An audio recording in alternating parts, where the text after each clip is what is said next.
It's a little crazy with the kid and the dog. I can't get my video to work today. That makes me look adventurous. Oh, sorry. Oh. I know. Oh no.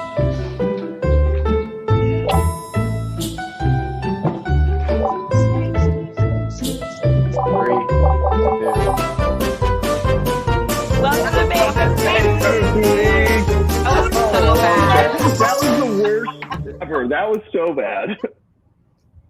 Hey everyone, it's Janine again.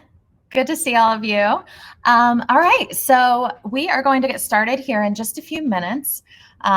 First, I'm just kind of getting some people waiting so everyone can get in. I know we're going to have a pretty full room here. All right, so first, let's make sure that you guys have a chance to review the code of conduct. And we're going to do some housekeeping too. So first, let's take a look at the chat here. You guys are welcome to communicate with each other, talk about any technical issues. Let us know if there's anything going on in the chat.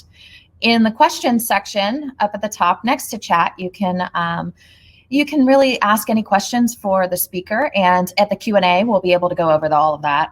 You can also upvote questions. So if somebody already asked your question, go ahead and upvote that so that we know which questions are priority to make sure we get those handled.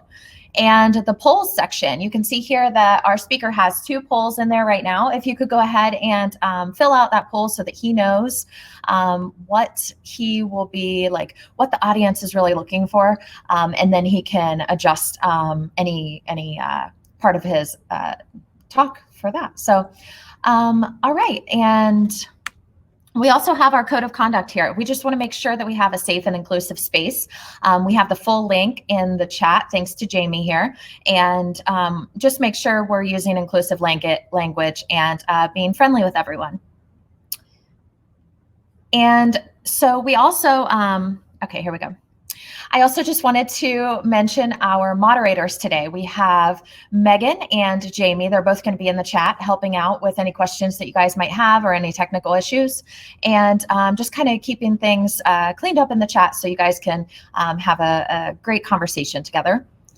And I also wanted to mention a few other things. We have a Slack group that we just started. It was kind of a result of this entire conference. We realized everybody wants to talk to each other outside of the event. So we went ahead and created a Slack group. Our moderators will put the link in the chat, but it's great because the sections, we have channels broken down by region and state, and there's already close to 400 people in there chatting and asking each other for things like templates of different, forms that they might need. So it's really cool to see how everyone's using the Slack group. And I think it's a great place for everyone to be communicating. Also, if you're tweeting today, please use the hashtag bankruptcy week. And at the end of this session, like I said, we're going to be holding a live Q&A. So if you have any questions for our speaker, please put that in the questions tab. We will, our community moderators will keep an eye on them. Upvote will be answered first, and we will then go over anything we can at the end. And I also want to mention a few more things. I think this is a really good time to talk about our next session. Just a minute. Okay, our next session is going to be Ron Drescher at 5 p.m. Eastern, and he is talking about everything bankruptcy related. We kind of added this session because we didn't have enough time for his on Monday, and so it's going to be a live Q&A with the audience. I think he's going to be bringing people like on stage so that we can ask live questions. So that'll be an interesting, different kind of format too. And lastly, we always record our sessions, so you can find them either coming back to this page or you can go to our YouTube channel. It has every session that we've recorded so far.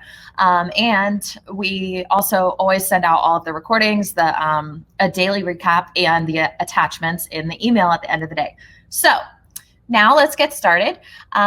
If you've been to one of our sessions before, you're going to see this whole little intro is the beginning. We just want to talk about why we're doing this. So since the pandemic started, 3 million people are not filing or are not paying their mortgage. 1 in 4 businesses have shut down, and it's closer to 33 million people now that have filed for unemployment. So we know that the economy is not going to be the same after this. And that's why we created Bankruptcy Week. We want to make sure that we can help people understand what options are out there for bankruptcy attorneys and try to help you guys grow and manage your practice better.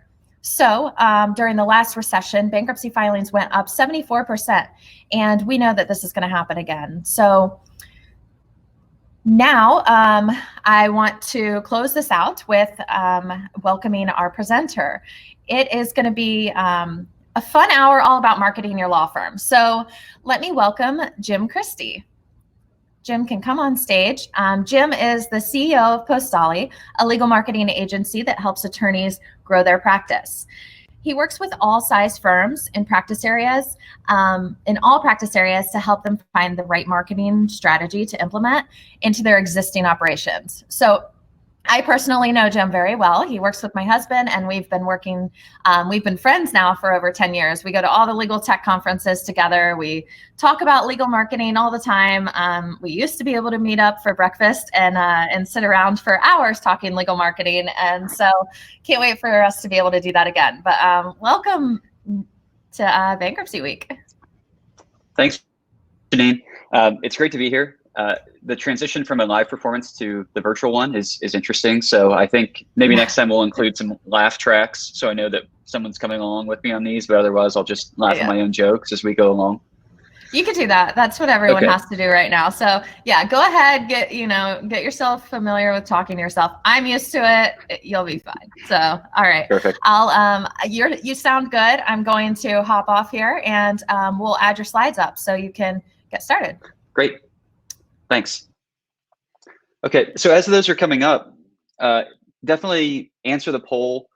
I obviously can't change too much of the presentation on the fly, but once I get some information on that, I will know how deep to go into some of these slides. There's a whole lot of ground that we're going to cover today. We're really going to go from inception, thinking that a lot of folks might be thinking about a brand new practice area or a brand new firm as it relates to bankruptcy. So we're going to start really early there and then go to the end. So we're going to cover all of that. So there won't be a lot of time to go deep into the weeds. But like you'll see on the slide, you can text me, or we can chat later if you want to go deep into anything. So, all right, let's just dive right in. One of the things that I just want to piggyback on what Janine was saying earlier and how they've been kicking off these slides, and that is that a tool that we use as an agency that does some SEO work is we use Google Trends. And what Google Trends is, if you're not familiar with it, the link is there. And you can look at a topic or a search term and see how widely that's been searched over time. And what I did here was, forgive me, it's a little messy just trying to get all the information on the slide. But what we see is that spike that we have early in, through 2008, 2009, during the last recession. And we see it's nearly 100%. So the highest that Google has ever seen the term bankruptcy be searched as a topic. And what we see there is that it slowly starts to taper off. And what we're beginning to see now in April of 2020 is a slow increase back up. If we go to the next slide, what we see is this yellow line that we've laid over top is just the filings. So as you can see, and you would expect that there's a lag here with the bankruptcy filings compared to the unemployment rate or the topic of bankruptcy being searched. So even from a marketing perspective, as we're looking at what are the trends going to be, we're starting to see this little tick here at the end, and we expect it to go similar or maybe even worse to what we saw in 2009. So just kind of carrying forward that message that Next Chapter has been talking about with a little bit of a search engine spin to it. Okay, so what are we going to talk about today? Really, 3 things. So first, we're going to talk about establishing an identity. I think one of the biggest challenges that we run into as a marketing agency is many firms want to jump to step 2. They want to say, okay, I have a website, even if it hasn't really been well thought out. Let's optimize it. Let's get traffic to the site. Let's do all these things. And our approach is always, let's pump the brakes a little bit. Let's establish that identity, figure out who you are. If anybody watched Jordan Couch's presentation on Tuesday, he does a great job of explaining why your identity, why your values really matter and how that help you resonate with the market. And on top of that, you also have to think about what's going to make you unique. If it's a personality type fit or a values type fit, those are great. Also, unique selling propositions from a more traditional marketing side of what can you offer that's different than other firms are offering. And there are a lot of ways to differentiate. Even, bankruptcy, I think, is often considered a commodity type of service because of how the filings work, but there are a ton of ways to differentiate, and just little individual points to think about there. After that, we'll talk about the actual tactics. So some marketing channels. When we're talking there, we're talking about how do you gain attention in a really competitive space, and then measuring results. And you'll see there's kind of that arrow back and forth between 2 and 3 is you definitely want to do those simultaneously. You want to iterate on your marketing. Even the best marketers will say you almost never get it perfect the first time. You have to keep working on it to make it better. So we'll talk about measuring and then iterating for performance. Okay, and one more disclaimer before we actually get in. That's you really need to have an intake process set up in place before you invest in marketing. So if you're starting a new firm, or if you're saying, okay, I'm finally going to do this marketing thing, I'm going to put money into it or resources or however you're going to handle that, the first thing I would ask you to do is think about some of the very basic elements of intake in your firm. Like, do you have a system to respond to leads? And by this, I mean at all hours of the day and in all forms, whether it be phone calls or chats or email leads or web forms. And by respond quickly, I really mean within minutes, if possible. If somebody replies after hours, they may not have that expectation, but this is a point of differentiation as well, that if you're going to invest in marketing, you need to make sure that your foundation is really strong. You're not spending money on leads, contacts, efforts that are just kind of going by the wayside because your operations aren't strong. Another thing to think about is if people don't sign up right away, what are your processes for keeping them in the boat? So they become a lead, you think that there's some potential there to work together, they just haven't made that decision. So many firms just will let that sit, never contact that person back. They'll be out of sight, out of mind for a few weeks and then hire somebody else. So just a way to stay in touch with those that have already contacted you.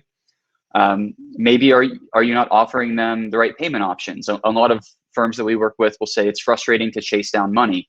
At the same time, we hear from clients that they need more flexible payment options. So finding a way operationally to account for that is another thing to think about it before you start to invest in your marketing. And we've seen this have massive impact on firms if they do it well. So much so that firms that do the exact same marketing, get the same number of leads, same number of contacts from the same channels, really like a controlled experiment. When they improve these processes, we've seen over 200% increases on their revenue just from that. So don't let your operations be the defeating factor of your marketing. Just do this first before you start spending time and money on marketing. Okay, so talking about establishing your identity. Again, I'm not going to be able to get super deep into this. Jordan did a great job. I would really encourage people to go out and listen to that about this side of it, of who you really are and how to go through that process of discovering your identity. You don't want to just concoct it out of nothing. You want to find out what you truly value, what you truly care for, and pushing that out to the world so that it's not a fabrication. What I'm going to talk about here a little bit is just the way that we think about this as marketers, which is thinking about your firm as a premium product. Is it a value product? Thinking about your brand. Like I always use the cereal example because I think it hits home with everybody. As you're walking down the aisle, the placement of the higher price brand name cereal, it's right there in front of you. They're spending the money to have that better real estate. They have the better glossy packaging. And they command a premium for that. And I would say that most people would agree that there isn't much of a quality difference between the cereal on the bottom shelves or in the bags and what you see up front, but there's a premium paid for that packaging and the brand. And this happens in all types of products and services. And I think it's more easily explained through a consumer good versus a law firm.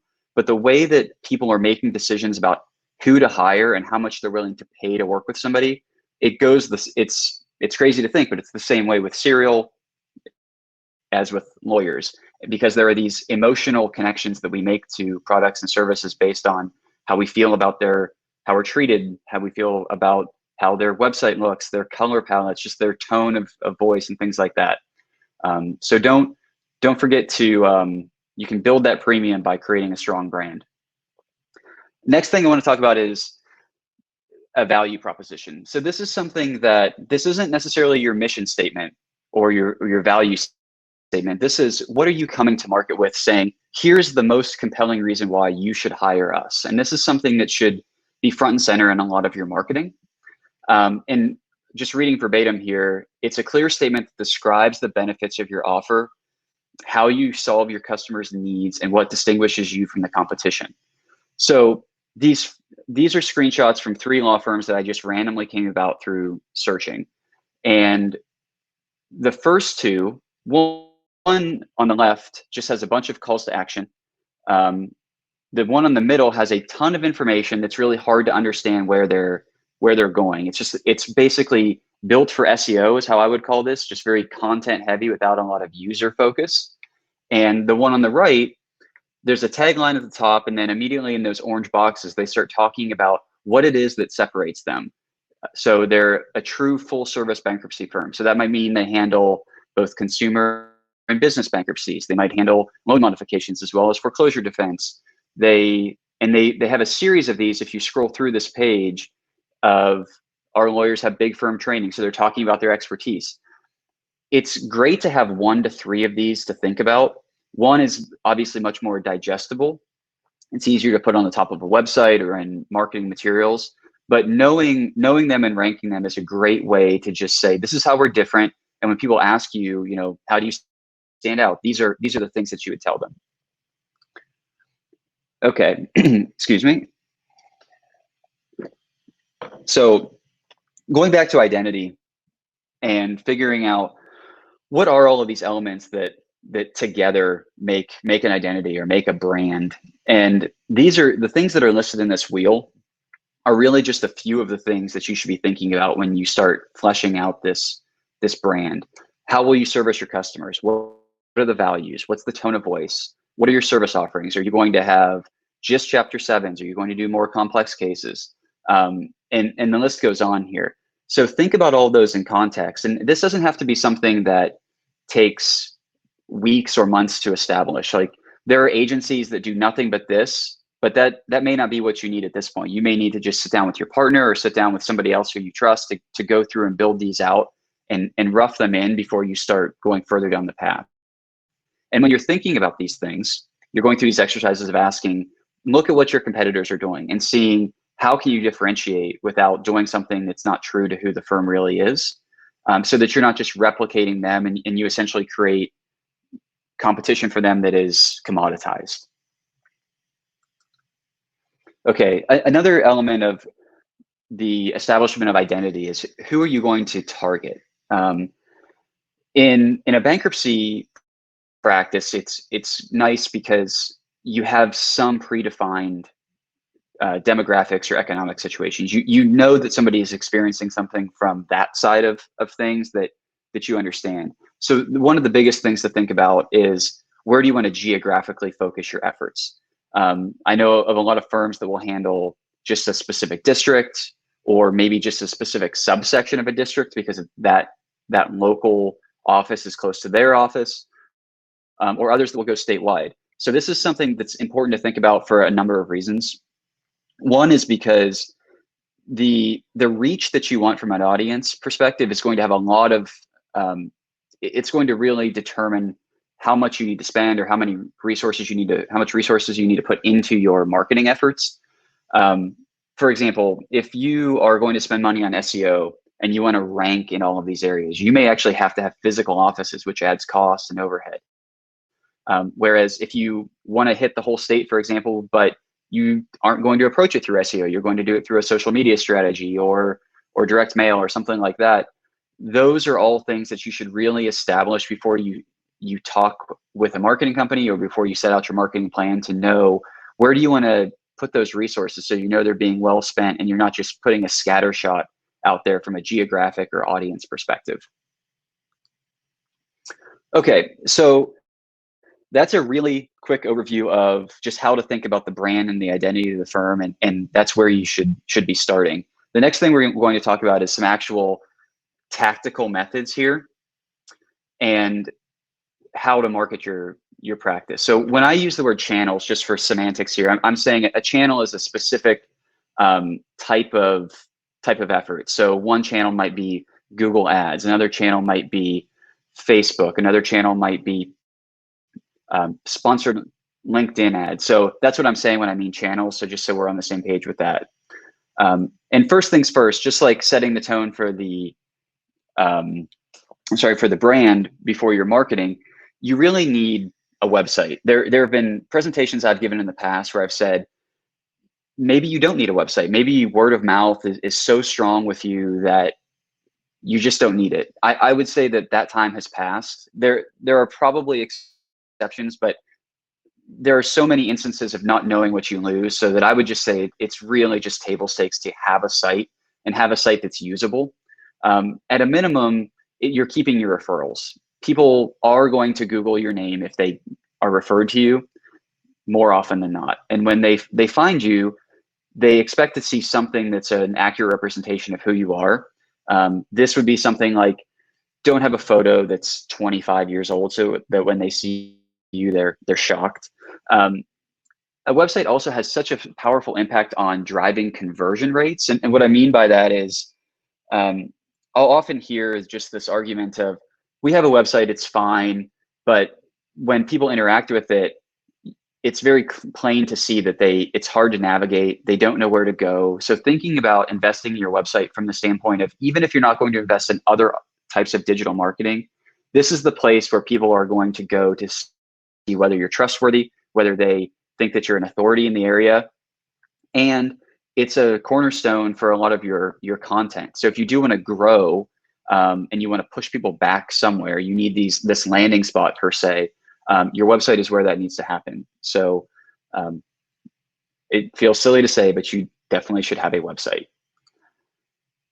Okay, so when you're thinking about what does this website need to have, how much do I need to spend, what work needs to go in it, this is where there is no one-size-fits-all approach. And really, for everything I'm talking about here on out, there is no one-size-fits-all approach. So as you're going through and thinking about what you need to do with these various channels, or whether these various channels are right for you, you have to think about it in the context of your firm. A lot of agencies, consultants, et cetera, are going to have these packages that are going to be filled with a bunch of things that are very standardized. I would encourage you to kind of break that box down. Think about things as, what specific items do I need? And a website is the first way to think about that. Do you need something that's low cost, light content?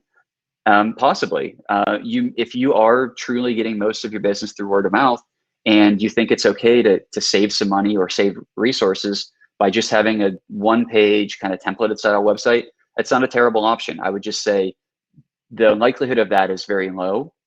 At the same time, the likelihood for needing something that's completely customized and the best website in the state or the country is the other side of the spectrum. Most people are going to fall somewhere in the middle in this continuum, where you do want some level of customization. You want to be able to establish the brand, but do you need advanced functionality? Many firms may not, especially if you're a solo or a very small firm. If you have aspirations of scaling up, then you might be more on the right side of this continuum, where you're really using your website as this engine that's driving a lot of lead generation. So those are all types of questions to ask as you're going down the path of either building your first website, redesigning, or just, what's the next step on that for you. Okay, and I thought this site was a great example to share of something it is highly customized, but it really checks all the boxes. This is not a website that we build. This is just something that, through my research for this presentation, I found it and I thought it was really exceptional for a lot of reasons, and it gives a good, I was able to illustrate really clearly what are great elements of a website. So if we look here just at the items that have been called out, they have a strong tagline: Minnesota's only bankruptcy law firm to help you. So they're basically saying, like, look, we're the only choice. We're clear. We're clearly the front runner here. And they're just trying to position themselves that way. They have compelling sales propositions where they're saying, get out of debt, repair your credit. We have a 90-day credit repair program. So there's a strong value proposition there. Immediately below that value proposition is a call to action. Say, if you want to start this, let's do it. And then other aspects of this page are the social proof, Google reviews. There's great imagery. It's bright. It's hopeful. I mean, we all have to understand that folks that are going through this time of needing to get out of debt, needing to file bankruptcy, it's the end that we should be focusing on. It's the hopeful, uplifting, lack of burden. When this is finally gone, you will have a fresh start. You will be able to see things differently, possibly. And it's that imagery that helps. And this website does a great job of showing that. They build these nice, engaging graphics that just have useful pieces of information. Minnesota's largest law firm. Like, some people will find value in that, and they do it in a fun way. They also have a lot of different ways to contact the firm. Just even on this homepage header, they've got the request a strategy, the live chat. There's a phone number in the upper right that's kind of small on this, but it's right in the navigation. So these are all great things that you could use as kind of a way to think about things that should be on your site. I'm using the same site as an example from a mobile perspective. Something else that's important to call out here is you should really be focusing first and foremost on how your website looks, feels, responds, performs on mobile first. We're seeing traffic as high as 65% mobile in all areas of practice. So definitely, if you're working on a redesign or just a tweaking of the site, think about what it looks like and how it functions on mobile first. So on mobile, again, this firm has easy ways to contact the firm. They've used really subtle but interesting fonts, broken it up a little bit so that it's more engaging. The contrast from the background to the font is good. And this is something that is also definitely worth mentioning. Contrast, font sizes, color choices, all of these things have an implication on accessibility. So a great tool to use for understanding some of these things is Google's Lighthouse tool. And I'll actually share something after. I'll share a link that I wasn't able to put in the presentation about how to run a Lighthouse audit of your site to see if there are any accessibility issues related to font sizes or contrast ratios from background to text, things like that. Another thing that they do really well is they have engaging video. So what we find with video is that is it essential? No. Is it helpful? Absolutely. It provides another way for a user to interact with the site. So whether someone's visually impaired, whether somebody just doesn't want to spend the time reading, or whether they just want to feel through a video if they can trust somebody, videos do a great job in increasing conversion rates and building trust for the firm. Okay, so this is a very beefy slide, and I'm going to take a sip of coffee before I dive into it. So this is one slide on SEO that could be its own presentation of an hour or more. But what I'd like to talk about here is just SEO has, some firms swear by it, some firms say that it never works for them, and everywhere in between. But I think one thing that is important to note is that it's very important to understand how search engine pages look, their anatomy, like what is on them, what a user sees, and then what impacts where you're seen there from a website perspective. So from an organic side of things, when Google looks at the value of a website, they're looking at all these things that I have listed. Content, which includes written copy, design, photo, and video.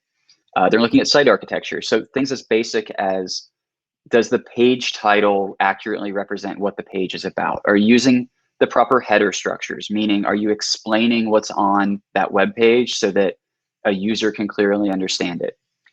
Page speed matters, not just from a conversion standpoint, but also from an SEO perspective. Links are probably the most misunderstood, and often kind of people will explain this in a strange way, but links are still one of the fundamental ways for Google to assess authority of a website and determine whether it should be highly ranked or not. A great way to think about this is from an offline perspective. A link is essentially your one site is vouching for another site in some capacity. So a link from a high authority website to your website is better than a link from a low authority website to another website. The same way that it would be treated in a real life interaction. If you get a recommendation from someone who you highly trust, you're going to value that more than someone who you don't know or don't trust. And links provide authority to websites in that same way. Websites often should have blogs. There's an argument of whether it should be on your site or as a standalone domain. We can save that debate for another time. It really depends on what the objectives are, but creating new content that's topically relevant is a great way, within a blog is a great way to share information, be visible on the search result page.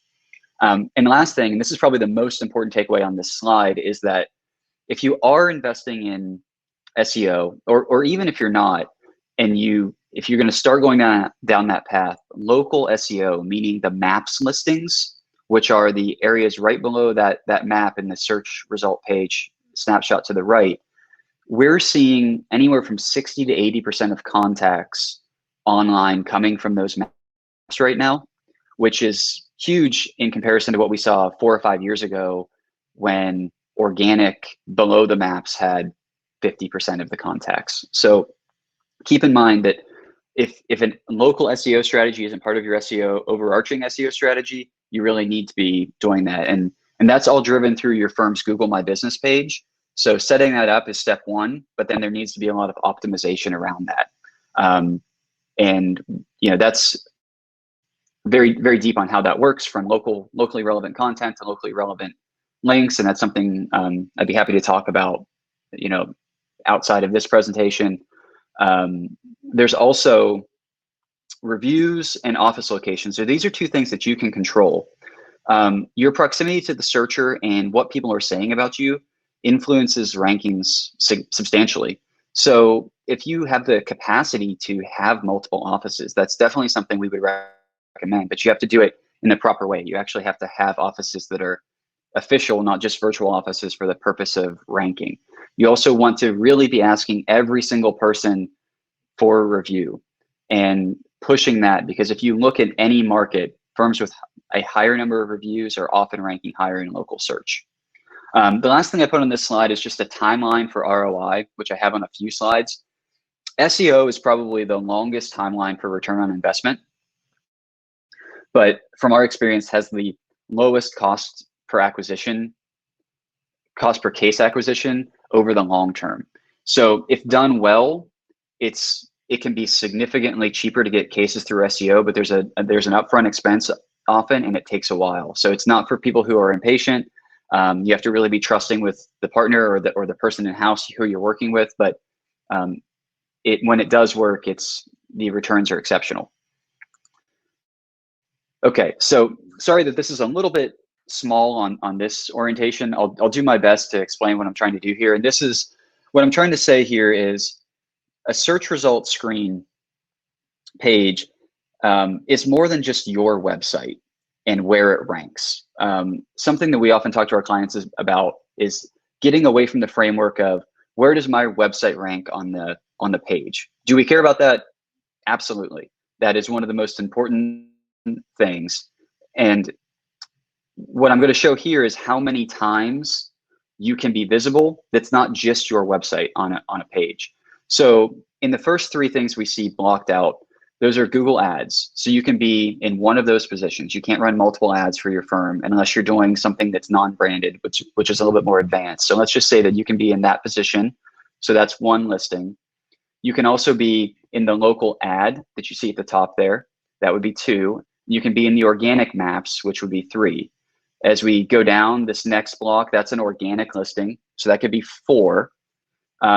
People also ask, now this is not on every search page. This happens to get triggered more often than not when your search query is not geographically modified. So what I mean by that is for this search, I just put bankruptcy lawyer. I did it here in Columbus, and it's giving me Columbus-based results within this pack, but I can expand these, and these are little snippets that will show information and link out to a site. And you can occupy multiple spaces here, but we'll just call that as possibly being 1. So that's 5 potential places thus far on a single search result page that you can be visible.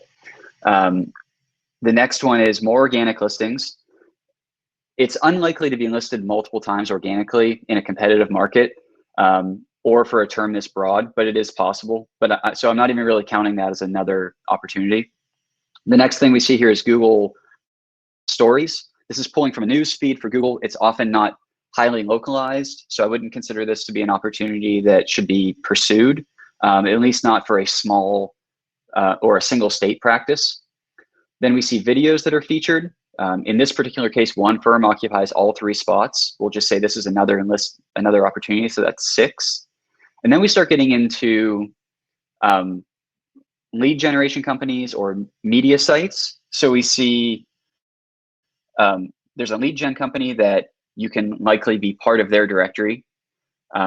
This one in particular, I'm not very familiar with, so I didn't even count that one, but I do know that the next one, which is Justia, you can absolutely be, you can pay there and you can have a free listing. That's 7.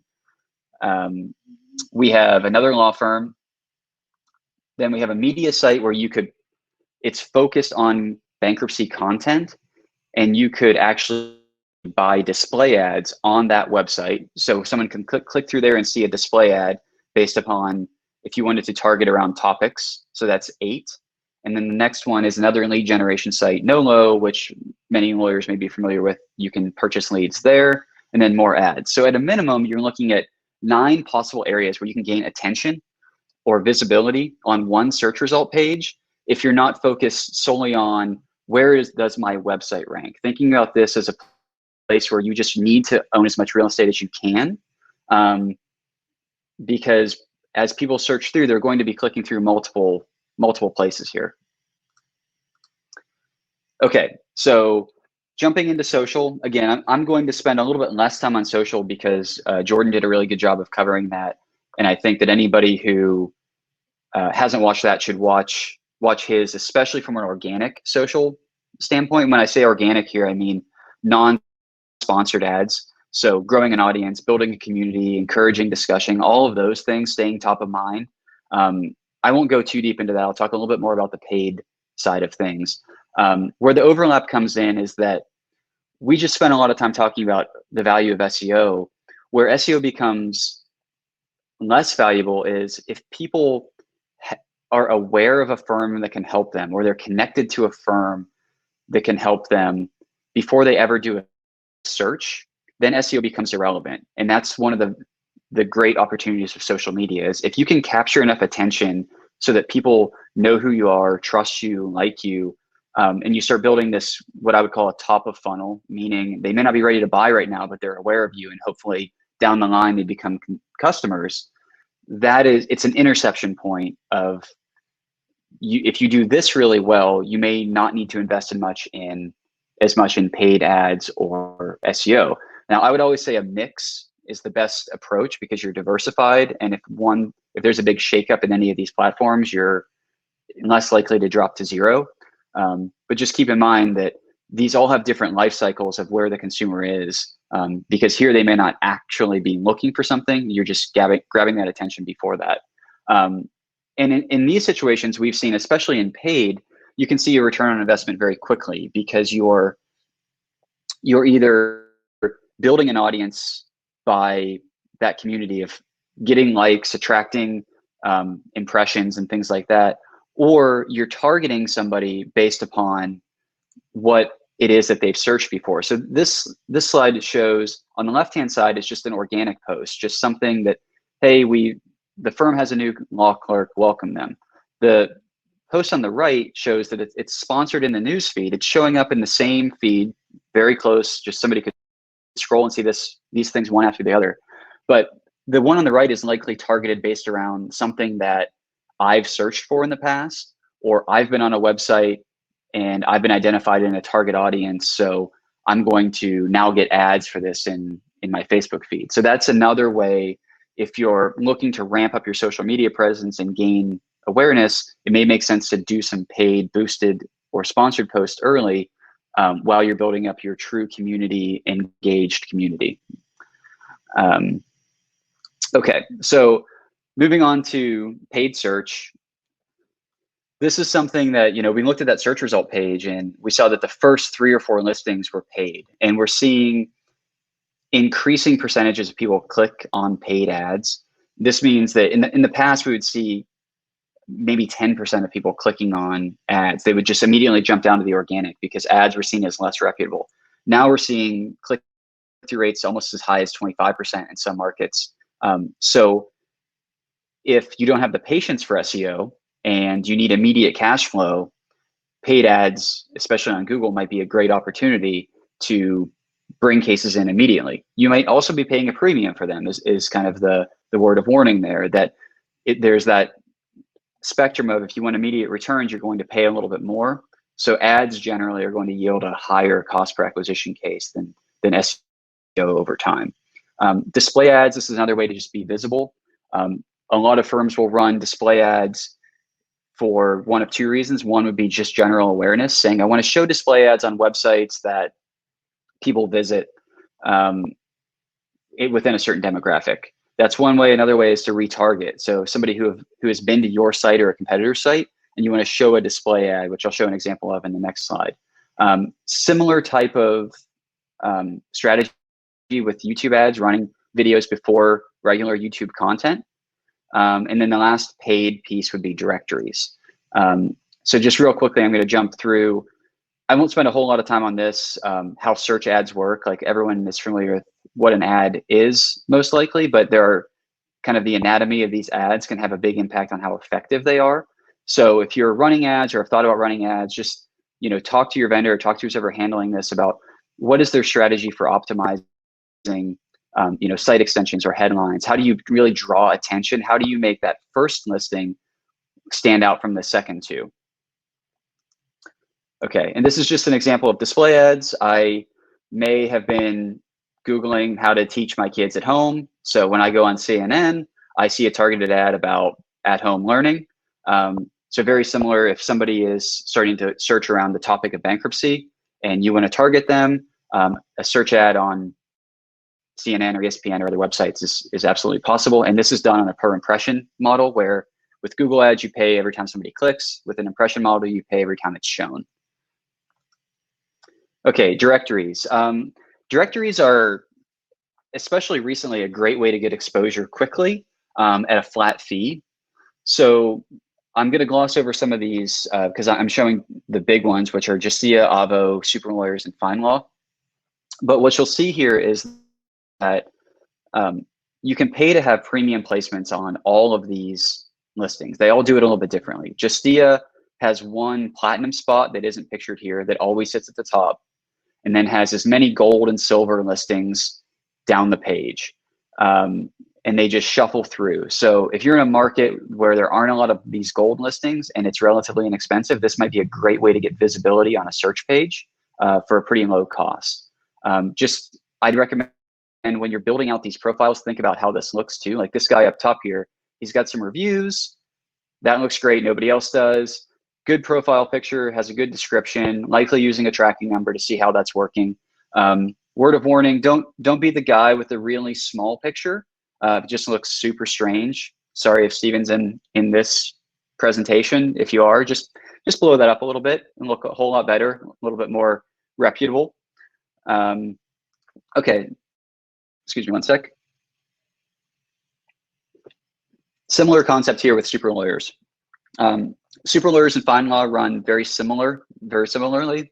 Just Super Lawyers, you obviously need to be part of that group. You need to be selected, but the ads work the same. There are 5 of these listings. Once the 5 are sold, then they sell some listings below that, and there are free listings down there. And these top 5 just shuffle through.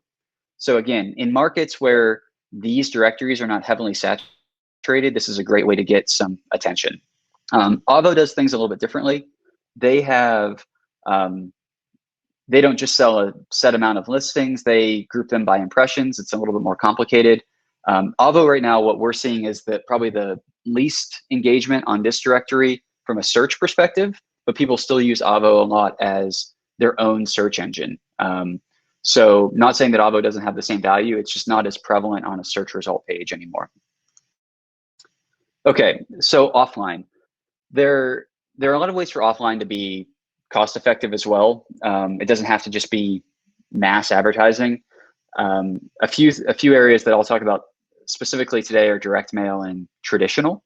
And I think a common misconception with offline is that it's harder to track effectiveness because there aren't the same tracking technologies available. However, that's not entirely true now. Through tracking numbers and things like that, you can do a pretty good job of measuring success of this by coupling it together with what you're seeing digitally. So for example, if you're running radio spots and billboards and you want to benchmark before and after, that's fairly simple to do. So there are ways to track that. So next here, I'll talk a little bit about direct mail. This is something that we actually used to do a lot as a business, and we don't do it anymore, but there is still a company that we know that does it, and it can be very effective for bankruptcy attorneys, and for a number of reasons. One, it hits people at a time of need in a way that other forms can't. So one of the ways that we've targeted in the past is targeting debtors who have recently been sued by a creditor, targeting people who have been, where a judgment has been awarded in favor of the plaintiff, or at the time of garnishment. And this is done by gathering court data and sending it out to the defendant in these cases at these specific trigger points. So there are a lot of things that need to happen for this to be effective. One, that the data needs to be available in your area. The data needs to be very well cleansed so that you know that it's actually getting to the right person. And the material itself needs to look good and speak to the consumer's needs. So what does that material look like? It can be a postcard, it could be a letter, it can be a brochure. We've tested a lot of these different things and have always leaned towards the letter side, but I know a lot of firms that have done other formats and been successful. So there's not necessarily a one-size-fits-all approach there. And you can get really targeted with these, especially if your courts are broken down well and have a lot of good online filings. This information is available. It may be really difficult to gather manually. So thinking about who can you work with to gather that data. Maybe you do the mail in-house, maybe somebody does the mail for you. That really depends. The speed does have an impact on effectiveness. So thinking about how your resources may be tied up there. There's also something to think about the byproducts that come out of cases like that. I know we're talking mostly about bankruptcy, but other debt-related matters can arise from these mailers because they're in the court system already. And you may often find that there are issues with FDCPA cases or other issues where the plaintiff may actually have been in the wrong. So it may open up some other opportunities beyond just standard bankruptcy type work. All right. The last thing I'll say with traditional media, this is something we don't have a lot of expertise in. However, we've seen this be very successful for other firms. The one thing that I would say, firms that we've talked to that have been successful here really are able to work with a local media buyer. They understand the market. They have a consistent and regular cadence for a long period of time. So this, like SEO, needs to be thought about as a long game. By no means should you run radio ads for a month and call it done. So this is something that I would consider to be, if you're a small firm, this may be cost prohibitive, but if you're a large firm and you've kind of tapped out on a lot of other areas, this is a great way to layer in and kind of fill the gaps and gain some awareness. Okay, I'm running pretty tight on time, so I'm going to buzz through these last two really quickly. I'll answer some Q&A if people have questions about measuring, but there are some key metrics that I think are really important for a lot of these areas.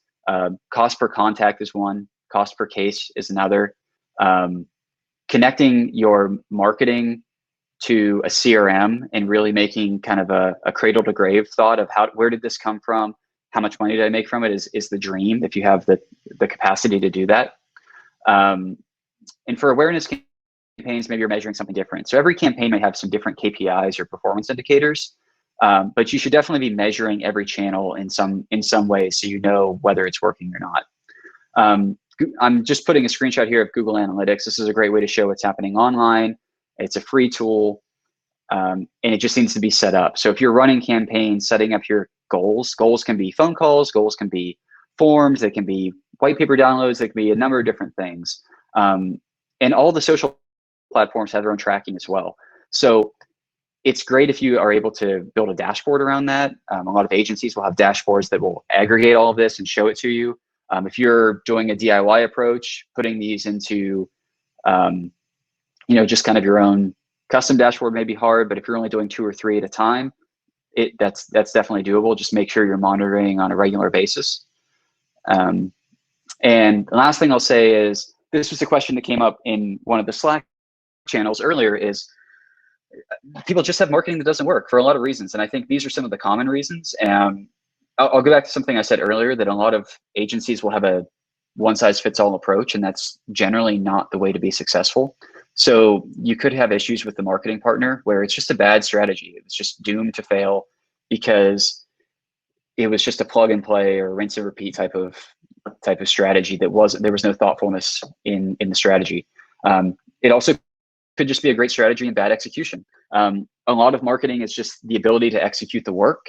And that's where a lot of in-house smaller firms will fail. They'll have great plans and they just won't have the resources to pull it off. So it's just a lack of execution. There could be environmental factors as well, or firm issues. Like we talked about the intake, and Janine's hopping on. She's giving me the boot. So yeah, I'm here. So we're probably good. Okay, yeah, go ahead. If you have another slide, you can do that. And great. This is it. This is just me.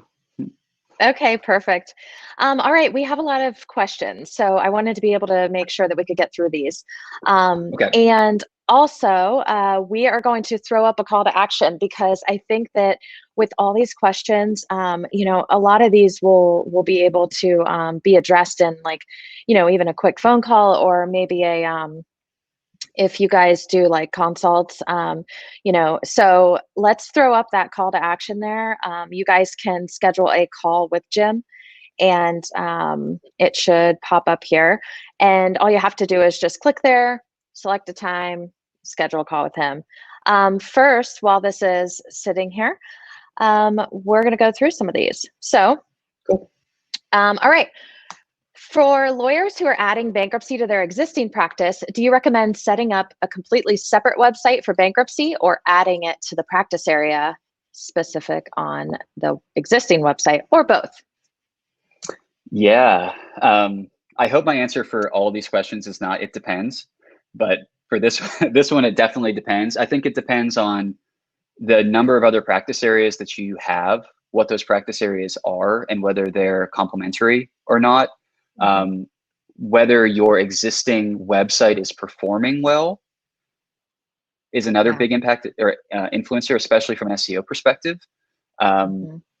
Will your existing clients be alienated by having bankruptcy as a practice area? We've worked with some firms that have thought that it would just discourage people from contacting them for other areas. So there's a lot of subtlety there, and I think that's a case-by-case basis. I would say that generally speaking, I would usually err on the side of it being its own website if you have, unless you have just a really diverse practice area and it just blends in. But I would say that that's something like, I have the text me anytime thing on the slide. If somebody wants to send me their URL and just say, hey, can you take a look at this? Do you think this should be its own thing or not? Like, that's a fairly quick thing that I could give an opinion on individually. So happy to answer that question specifically.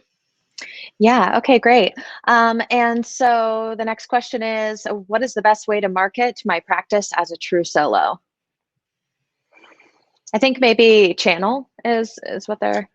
Yeah, I think that's probably a channel-based question. I think that it's a little bit of this has to do with your current cash flow and your budget. I made a comment with somebody in Slack that for somebody who needs immediate cash flow for a true solo, if direct mail is an option in your area and it's not highly competitive, that's probably going to be the lowest cost per case acquisition you can get in the short term.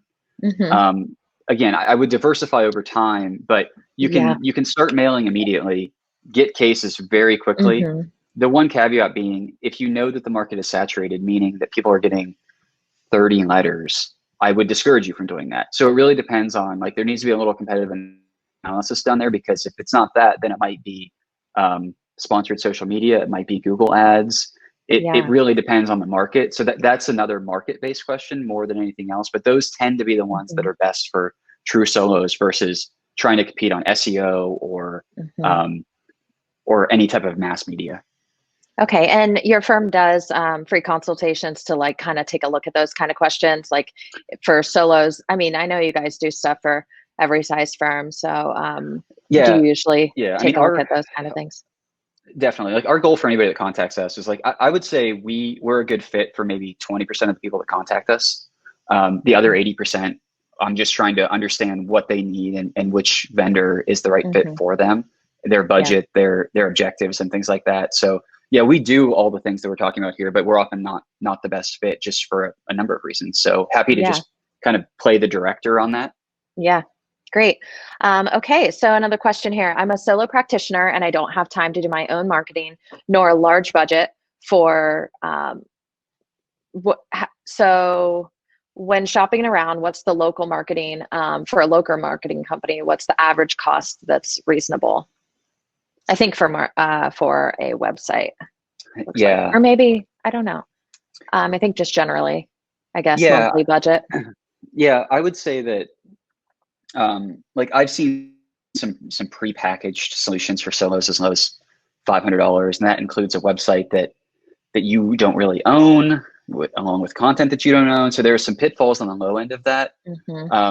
I would say that in the early stages, spend the money to make your website strong. We're not really thinking necessarily about what channels you're going to use to market, because if your website is strong, you'll have more opportunities to go to market. You'll own that content. You won't be like leasing something. I've seen so many people get in issues where they're leasing their website. That doesn't make any sense. So focus on the website first before you get the channel. You start going on that channel path. Okay. Okay, so let me see here. I know I see some people in the chat asking if we're going to have here is the contact information. I'll put that slide up a little more so that you can see that better. And we will do the call to action again at the end so that you can also reach out to him that way. But oh, and it looks like it's in the chat as well, the call to action link. So yeah, I know that let me go over back to the questions and find a couple more here. So what's the target ROI for marketing? For instance, what's the percentage of the revenue that I want to generate should I expect to spend? That I want to generate, should I expect to spend? Yeah. So total ROI, I mean, you'll get a lot of different answers on this. Like generally, I would say somewhere between 5 and 15% of your revenue for a marketing budget is reasonable. With respect to ROI, every channel is going to have its own ROI. So looking at it as an aggregate might be good from a KPI perspective, but thinking about, I would expect SEO over the long run to have possibly close to like an 8 to 10x ROI, where you might see paid search never really crest 4 or 5 times ROI. So every channel is going to have a little bit of a different way to do that. So you might then say, well, why would I do anything that is below the maximum? Why wouldn't I just put all my money into that? And I think that that's a valid strategy until you start hitting diminishing returns. And that's the way you have to start thinking about kind of building a more diverse marketing mix when that happens. Yeah. Diversifying all of your marketing efforts. Yep. Yeah. So, okay. Comparing Avo, Super Lawyers, Fine Law, etc. Most bang for your buck. Which one's is worth the money? Meaning, which one will bring you to the top of Google searches for the least amount of money for solo practitioners with small budgets? Almost always Justia. I would say that's what I would do is I would look at just do a broad search for your city bankruptcy lawyer and then your city bankruptcy attorney, and look at where those directories are ranked. Now, these will shuffle over time, but Justia has been ahead of Fine Law and Super Lawyers and Avo for a long time, and Avo's had a really big drop from a search perspective. But some markets are different, so don't just trust me when I'm saying generally speaking it's Justia. Also look at how many placements are sold versus what's not. I mean, if you can buy that platinum Justia spot and it's a highly competitive market, those are pretty expensive, but from a comparative standpoint, but you're always at the top. So if it's position 1 in search and you're always at the top, you're really buying some good value because what it would cost to get you there through your website organic traffic. So just think about it as a comparative analysis there. Yeah, those directories can be huge for your leads. They just come flying in if you're at the top. We know that with the bankruptcy software directory we're in. We're like, wow, this is amazing. Yeah, we get mad at them because they they rank higher than firms, and we want firms to rank higher. But people interact with them, so we're doing the best. You gotta play nice so that you can all kind of compete. Okay, so last year Google changed their standards to make advertising for debt relief for including bankruptcy much more difficult. So what sort of work around have you seen to resolve that? I'm actually not super familiar with the specifics of that. I know that it's always been somewhat challenging to advertise around debt relief because there are so many non-lawyer advertisers. But I am not super familiar. I would love to talk more about that because we definitely have to stay up on the ethical side of things and the Google side, of course. So yeah, whoever asked that, it would be great to reach out. Okay, cool. All right. And let's see if, I mean, it's 4:00 here, so we better get going, respect everyone's time. We still have some more questions. So Jim, when we're done here, you can pop into the questions tab and answer whatever questions you want. We do have, there's a few where people are asking about like high quality website admins and, a place to like, where do you, who can kind of like, if they already have a nice website, then how do you keep that up? I mean, you can answer that right now if you want, and then we could, because I think there were a couple different questions about that one. Yeah. So when you say admin, do you mean just hosting and updates and everything like that? Yeah, I think keeping up, even probably with the content, are there firms that do that and not just the, that won't do the whole package, but handle, if somebody really loves their website, handling the rest of kind of updating and keeping it. Yeah, definitely. And most agencies will take an existing site as long as they feel the site is well maintained and it's able to be worked upon. Like we've had some folks come to us and say, here's my site. It's brand new. I want to use this. Can you do marketing around it? And we sometimes say, yeah, absolutely. It's built well. It's easy to use. We can get in there and work with it. And we've had others saying like, I don't know who built this, but it's not good and it's going to be hard to maintain and things like that. So if it's WordPress and it's built well, that's super easy. Somebody can probably just pick it up. So like, would your firm do, you guys usually do like a site review or analysis, an audit of some sort to make sure that it's, before you kind of suggest what happens next? Yeah. Because oftentimes, especially if there have been multiple vendors involved in the past, we'll see where things are kind of Frankensteined together and everything that should be an easy process going forward becomes infinitely more complex. Lawyers would understand this. They get a case that's been like handled by other people and they're just like trying to make heads or tails of it is really hard. So it's just hard to account for that time. And in many ways it's just like, let's just start over because it's going to cost you the same amount for us to engineer everything that we need to do to make it right. Yeah. Okay. Well, thank you so much for joining us. We threw that call to action back up there. Yeah, guys, there was like so much to digest there. So hopefully you all took notes. I think that, there's going to be a lot more that you'll be able to get out of this when I send the slides later tonight. So you can take a look at the slides. I'll send the recordings as well. And just want to mention Ron Drescher's Q&A, the Ask the Expert session is coming up in just an hour. So head on over to that link and ask Ron anything you want about bankruptcy. He loves talking. So he'll be happy to talk all about it. So Jim, thank you so much for being on. And everyone, thank you for attending and keep a lookout in your inbox later tonight after I put the kids to bed and get back online to send you an email. So take care, Thanks, everyone. Janine. Thanks for the questions, everybody. Thanks, Jim.